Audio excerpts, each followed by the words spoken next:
왕수는 청주 북해군 영릉현 출신으로 나이 7살에 모친을 여의었는데 그의 모친은 토지신에게 제사를 지내는 날에 죽었습니다. 그래서 다음 해에 이웃마을에서 토지신에게 제사를 지내자 왕수는 죽은 모친이 떠올랐는지 격하게 그녀를 그리워하며 매우 슬퍼했고, 이 소식을 들은 이웃마을에서는 토지신에게 지내던 제사를 중단합니다. 그런데 생각해보면 8살짜리 아이가 슬퍼한다는 이유만으로 한 해의 중요한 행사를 중단하는 게 이해가 가지 않지만 왕수가 명문가 출신이라고 생각하면 납득이 됩니다. 그리고 왕수는 20살이 되었을 때 청주 남양군으로 유학을 가서 장봉이라는 인물의 집에 몸을 넣는데 때마침 역병이 발생해 장봉의 집안 사람들 모두가 질병에 걸려버립니다. 이에 보통 사람 같았으면 역병을 피해 달아났겠지만 왕수는 이들을 불쌍히 여겨 남아서 보살펴 주었고, 이들의 병이 모두 나은 다음에 곧바로 떠났습니다.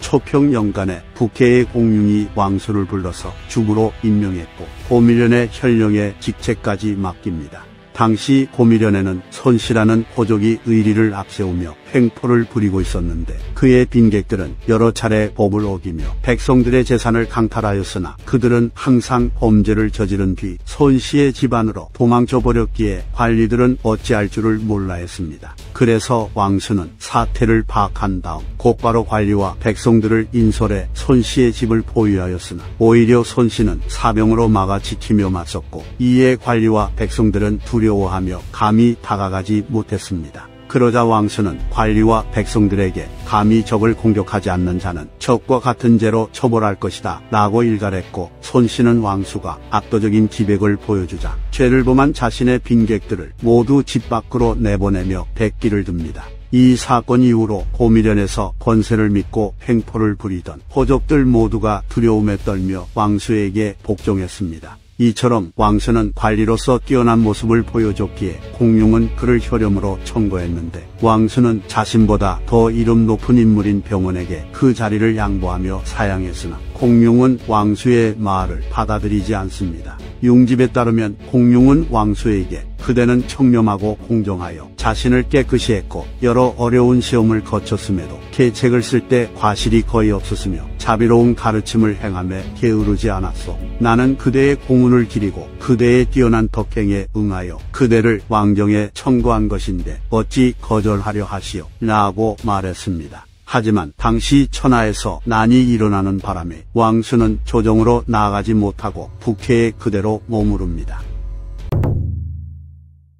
왕수는 내부에서 반란이 일어나 공룡이 공경에 처했다는 소식을 듣자마자 곧바로 밤에 길을 떠나 공룡에게로 달려갑니다. 그리고 공룡도 왕수의 그러한 충성심을 알고 있었기에 반란이 일어났을 때 좌우 사람들에게 능히 재앙과 환난을 무릅쓰고 나에게 올 사람은 오직 왕수뿐일 것이다 라고 말했는데 공룡의 말이 끝나기가 무섭게 왕수가 도착했습니다. 이와 같이 공룡이 매번 공경에 처할 때면 왕수는 비록 집으로 돌아가 휴식을 취하고 있는 상태일지라도 도착하지 않은 적이 없었으므로 공룡은 항상 왕수에게 의지하여 화를 면할 수 있었습니다. 교동현에는 반역자가 많았기에 공룡은 왕수를 교동현의 현령으로 임명하여 이를 해결하려 합니다. 당시 교동 사람인 공사로는 교동에서 가장 큰 힘을 가지고 있었는데 그는 주위를 해자로 두른 군용을 세운 뒤 징집이나 징발에 응하지 않았습니다. 그래서 왕수는 홀로 몇 기의 기병만을 거느린 채 공사로의 진영으로 들어가 곧바로 공사로 형제의 목을 베어버렸고, 이로 인해 공사로의 일족들은 경악하며 감히 움직이지 못했습니다. 하지만 왕수는 나머지 사람들은 처벌하지 않고 오히려 위로하며 이렇게 된 연유를 다 설명해 줬기에 교동 지역은 다시 안정을 되찾았고 반역자들도 점차 줄어들게 됩니다.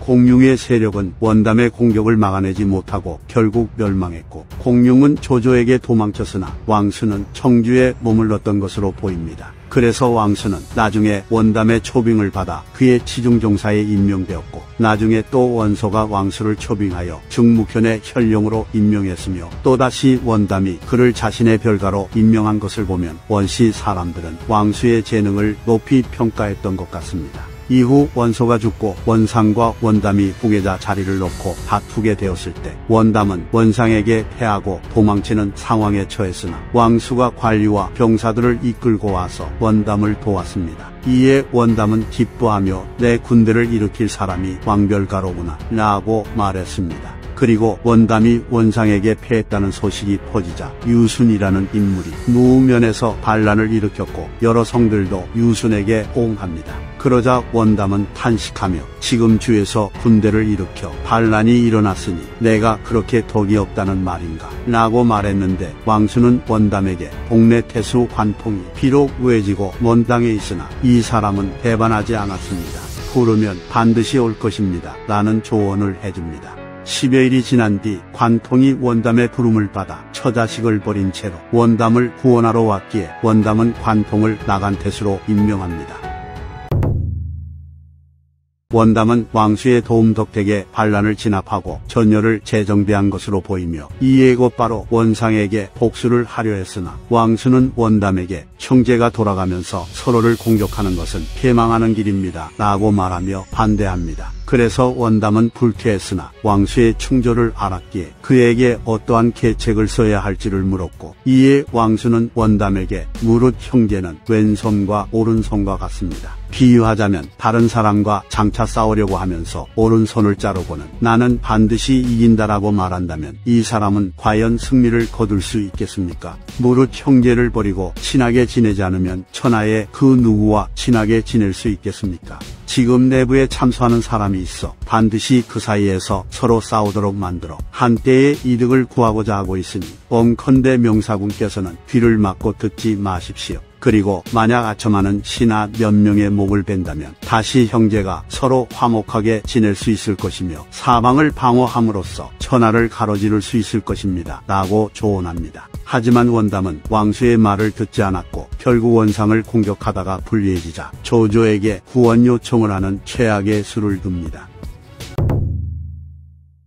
원담은 애초에 조조와 원상을 싸우게 만든 다음에 자신은 힘을 비축하다가 둘 중에 살아남은 세력을 공격할 계획을 가지고 있었기에 조조가 업성을 포위하고 원상과 싸우는 틈을 타 자신의 세력을 늘렸고 마침내 원상을 격파하고 업성을 점령한 조조와 싸우게 됩니다. 당시 왕수는 식량을 운반하기 위해 나간현에 주둔하고 있었는데 원담이 조조의 공격을 받아 위급하다는 소식이 들려왔기에 곧바로 거느리고 있던 병사와 보좌관 수십 명을 인설해 원담을 지원하러 갑니다. 하지만 얼마 지나지 않아 원담이 죽었다는 소식을 듣게 되었고 이에 그는 말에서 내려 목 놓아 슬피 울며 군주가 없으니 어디로 돌아가야 하는가 라고 말했습니다. 그리고는 마침내 조조를 찾아가 원담의 시신을 거두어 장사 지내게 해달라는 요청을 했는데 조조는 왕수의 뜻을 살피고자 하여 잠자코 있었습니다. 그러자 왕수는 원씨의 두터운 은혜를 받았으니 만약 원담의 시신을 거두 염을 할 수만 있다면 연후에 죽임을 당하더라도 원망하는 바가 없을 것입니다 라고 말하며 자신의 목숨을 바치면서까지 옛 주군의 장례를 치르려 했기에 조조는 왕수의 의로움을 아름답게 여겨 그의 요청을 들어줬습니다.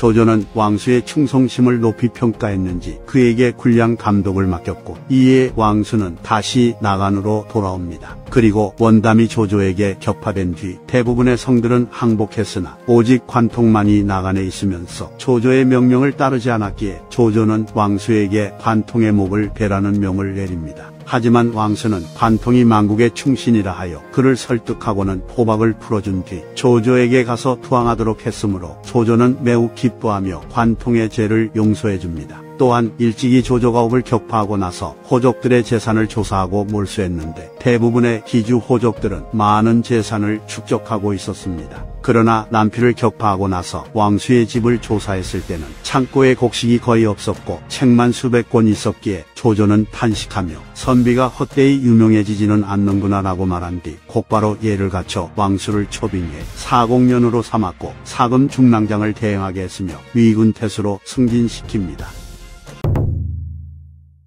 왕수는 조조 휘하에서 맡은 바 책무를 다했기에 위나라가 처음 세워졌을 때 대산홍 낭중령에 임명됩니다. 그리고 엄제라는 인물이 반란을 일으켜 뜻을 같이 하는 무리 수십 명과 함께 앵문을 공격하는 사태가 터집니다. 그래서 왕수는 병거를 듣자마자 거마를 불렀으나 수레가 빨리 도착하지 않자 곧바로 소속 관리들을 인솔해 국문으로 뛰어갑니다. 당시 조조는 동작대에서 상황을 지켜보고 있다가 저쪽에서 오는 사람은 필시 왕숙치일 것이다 라고 말했고, 이내 왕수는 조조에게 도착합니다. 그러자 조조의 곁에 있던 상국 종료가 왕수에게 옛 관습에 따르면 경성에 병고가 생기면 국영은 각자의 관청을 지켜야 하오 라고 말하며 왕수를 비판합니다. 하지만 왕수는 반박을 하며 국가의 녹을 먹으면서 어떻게 국가의 어려움을 외면할 수 있겠소. 관청에 있는 것이 설령 옛 관습일지라도 위험에 처한 나라를 구해야 하는 뜻에 맞지 않는 관습일 뿐이오 라고 말했습니다. 이후 왕수는 이 일이 있고 얼마 지나지 않아 병으로 눈을 감았습니다.